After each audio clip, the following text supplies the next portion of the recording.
Okay, so today we're talking about Anthropophagus. Say that fast 5 times. Anthropophagus, aka the Grim Reaper, uh, directed by Joe D'Amato, 1980. It was a film, I guess, made in Italian horror, early 80s, in the prime of the slasher film, the prime of the 1980s Italian horror film. So the Grim Reaper, when it came out, was a controversial film. It was a film that I'm assuming did pretty well all over the world. It was a very controversial film in the UK. Became, it was a film that was at the center of the whole video nasties debate in the UK, where there was like, what are our children seeing here? They're seeing these disgusting films with cannibals and people ripping people apart, and they would show little pieces of the Grim Reaper, and oh my God, what's going on? Is society falling apart? Well, I don't know. I mean, I think there are films that are far nastier than the Grim Reaper. So, what is the Grim Reaper?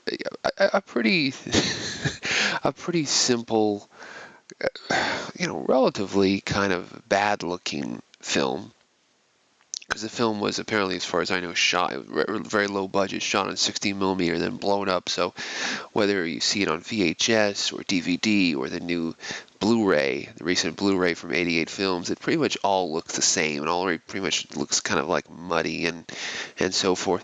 And the film's about a group of tourists who find themselves stranded on this what looks to be a deserted Greek island, which we find very soon is actually not deserted, is actually populated by this cannibal, played by George Eastman, the famous Italian actor, big, gigantic Italian actor, George Eastman, who is this cannibal who is presumably run wild through the through the.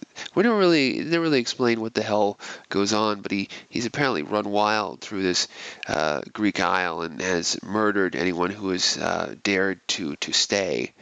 And so, one by one, he picks off. Among this group of unfortunate travelers is Zora Karova of New York Ripper, and all those other films. And Mia Farrow's sister, Tisa Farrow of Zombie and all of the other Italian horror films. Yeah, she's one of the mysteries in Eurocult. What happened to Tisa Farrow? I think the answer is that she retired and got out of the movie business. I think people kind of are like we see her these days in stuff like. It's stuff like the Grim Reaper and the Zombie, and the plays to, sold out midnight movie crowds. And we're like, my God, these films are so huge, it's so great.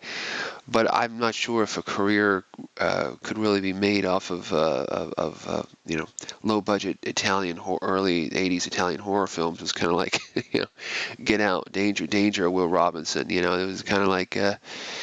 Not a career building exercise to star in these films. I think probably her background parts in Woody Allen films probably were more of a career builder than her starring roles in something like Zombie. But in any case, she does great. I mean, Tisa Farrow has a lot of what Mia, really makes her great. I mean, she has that kind of vulnerability, and she has that kind of space woman vibe. That you're not really sure quite where she's coming from, but a really solid actress, and she really makes these films work. And the Grim Reaper, there are elements of this film which are actually quite creepy, which engage in some really moody scenes of gothic horror. I mean, if you kind of forgive the lapses, some of the bad Day for Night and some of the stuff, which is just really a victim of how the film was shot, how quickly it was made, and so forth. Other than some of those scenes, I mean, the scenes with these characters kind of, tiptoeing around these deserted, Gothic mansions and these filled with little catacombs and secrets and things going on here, and the family secrets, and then the secret of how George Eastman became the cannibal, which I guess is Anthropophagus is also cannibal. It's a long, difficult to spell name.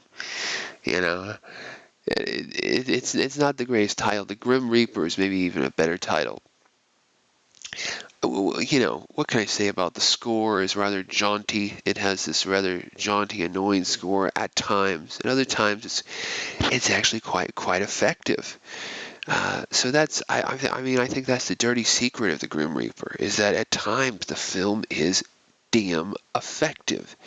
It's engaging and interesting, and there's something going on to it. I think that's what keeps your attention, keeps it driving. I mean, obviously you've got the horror film tropes, the slasher film, tropes. You get a bunch of people in a deserted place. It's the creepiest place in the world, but suddenly they want to wander around here, and then they don't want to leave until they get too far in, into a couple of people kind of are disappear, and then it becomes like the Full Metal Jacket scenario, that these one or two people kind of anchor the people because everybody else is searching for them. And then they're reached the point of no return where their transportation kind of leaves, and they can't escape, and now the monster's coming after them, and the whole thing. From Evil Dead on, it's this whole get people in a deserted place and then pick them off one by one. It's that kind of vibe, but I also think the Greek locale makes it kind of unique. George Eastman, as a striking figure, and there are the moments of this crazy face lit by the lightning, some nice effective scenes, and then his scenes in the catacomb, and then the final, the scene that this film has been building up to, the promotion's been building up to, where George Eastman eats a baby, rips a baby out of a woman's womb, and chomps on him. Very, very effective, gruesome scene, even to this day, though apparently done with very simple special effects, the way the low-budget Italians worked back in the day, just with like a rabbit pelt, some kind of skinned rabbit or something, eating that. That's what it kind of looks like. I don't know. It's very effective. It's not really this ultra graphic. It's not some kind of necromantic Jorg Buckerite or, thing. It's very moody, very creepy. But it's a film. But it's a scene that's been cut out of the film over the years. But yeah, worth seeing. Worth seeing. It's this film is not some kind of cannibal holocaust, exploitative, crazy, vicious thing. It's an early '80s kind of slasher, remote people, survivalist type horror film, which is unique with its location in the Greek Isle and everything. Maybe badly dubbed in some ways. It takes a while to get up to speed, but is worth the whole experience. So, released on VHS in the early years of VHS as The Grim Reaper, and I spent a lot of time on that Monterey VHS. It was the first time I saw it, way back in the late 90s. I rented that Monterey VHS, and the Monterey home video logo at the beginning is so inviting and friendly, and for many years, that was probably one of the best ways to see it. There was a DVD that was released in the U.S. under the same title, The Grim Reaper. Presumably a bootleg release. I don't know if it was authorized or whatever. Whether it was or not, it was very very poor quality, not remastered, and likely sourced from some kind of VHS element or something. I don't know. I've never really seen it, but I've just read bad reviews of it. So take for that what you will. Really, you don't want to go with that. What you will, because that thing's probably a $1 DVD right now. What you want to go with is the later Shriek Show Anthropophagus 2-disc set, which I watched years ago. Years ago, I believe I still have it in a box. A good cover, has that beautiful the cover art of the guy and the climactic end scene, which is kind of a bit of a spoiler, but the guy gets he gets very hungry, and doesn't. This is one of those films that ends in a well, where you just kind of throw the monster down a well, very much like that Chuck Norris film, but Silent Rage.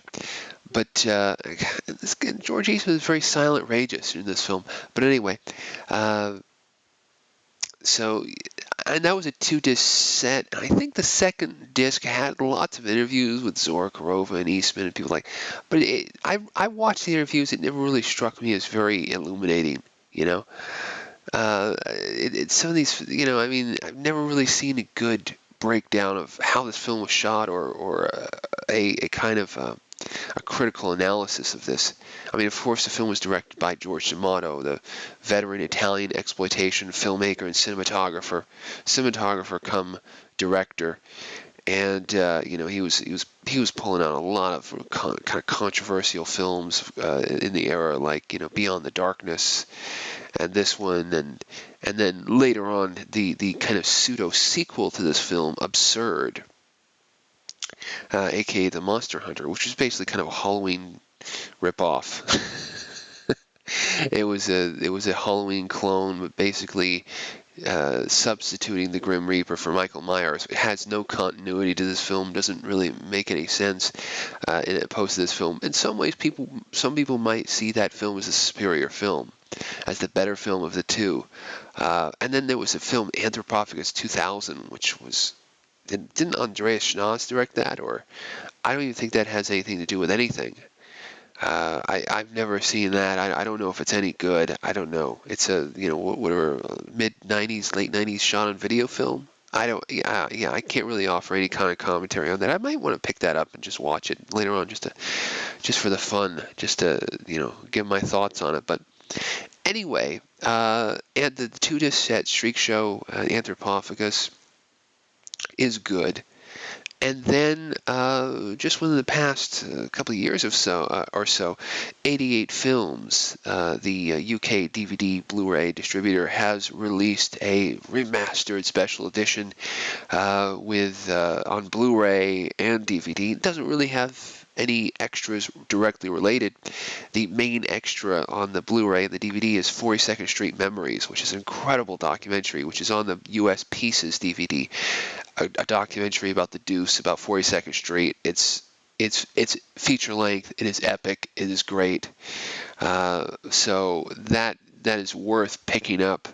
The 88 Films Anthropophagus. I have the Anthropophagus 88 Films DVD version of that, and even the DVD, it's just it's apparently been remastered in high definition, and I believe it. But the DVD really doesn't look that better than the Shriek Show DVD, and it really. It doesn't look appreciably even much better than the VHS. I mean, obviously it looks a hell of a lot better than the VHS, but as far as it's like polishing whatever, it's polishing a really cheaply shot 16mm film. There's only so much you can do. So Anthropophagus, the Grim Reaper, Joe D'Amato directed, George Eastman, groovy, gory, early '80s Italian horror film. What more can you wish for? What more can it's quite a joy.